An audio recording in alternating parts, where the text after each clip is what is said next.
Okay, so in this video we're going to look into pressure and we're going to think about how different variables like temperature, volume, and the number of moles of a gas influence pressure. But before we do that, let's refresh ourselves on what we mean by directly proportional or inversely proportional. Okay, because these two are going to influence our understanding of the influence of these variables on pressure. Okay, so when we say directly proportional, what we mean is that, right, so if we say x here, right, so x is proportional to y.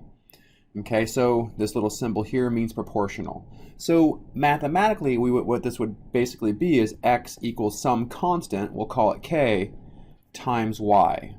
And if we think about this, as x goes up, y will go up in a directly proportional way. So x increases, y increases.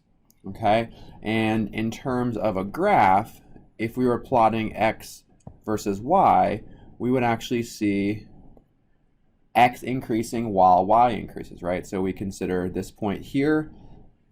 We have an x and a y point. If we move x up to this point, then y increases by a corresponding amount. So punchline, for something that's directly proportional, x increases as y increases. All right? Something that's inversely proportional, what we mean is that x is proportional to 1 over y.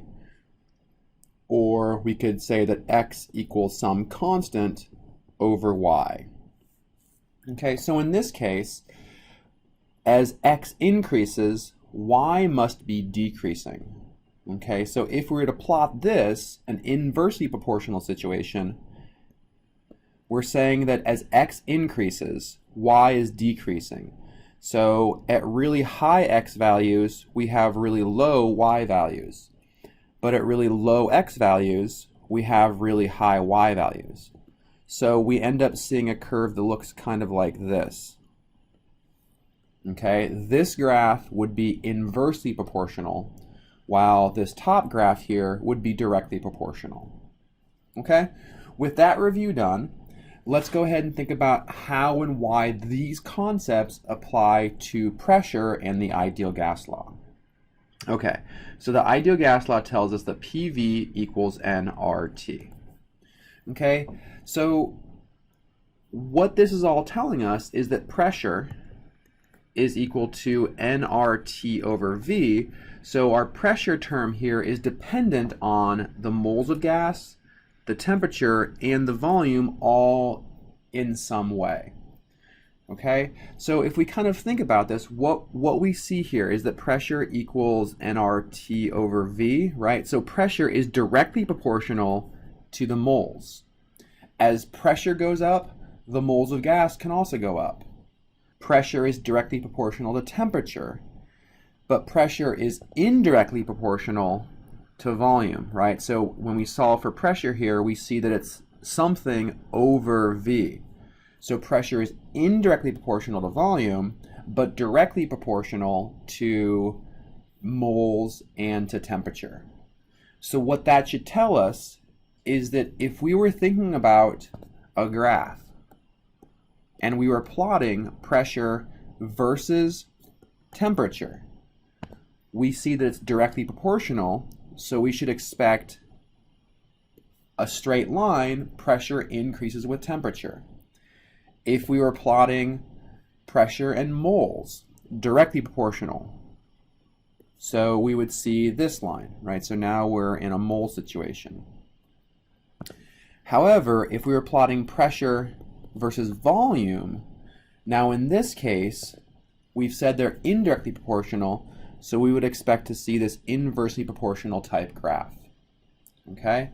The really great thing about the ideal gas law is that it can help you predict that, right? So if you choose which variable you want, we've selected pressure. If you solve for that variable, pressure equals nRT over V. If you solve for that variable, then the ideal gas law very clearly shows you what is directly proportional, whatever's on the top, and what's inversely proportional, what's on the bottom. Okay, so if we were to try this for, let's say, volume. So if we rearrange the ideal gas law and solve for volume, we would see that volume is directly proportional to moles, directly proportional to temperature, but inversely proportional to pressure. If we were to solve for moles, okay, so we have PV equals nRT. I'm going to solve for moles. N equals PV over RT. So in this case, we would see moles being directly proportional to volume. So if we plotted moles versus volume, we would see an increase.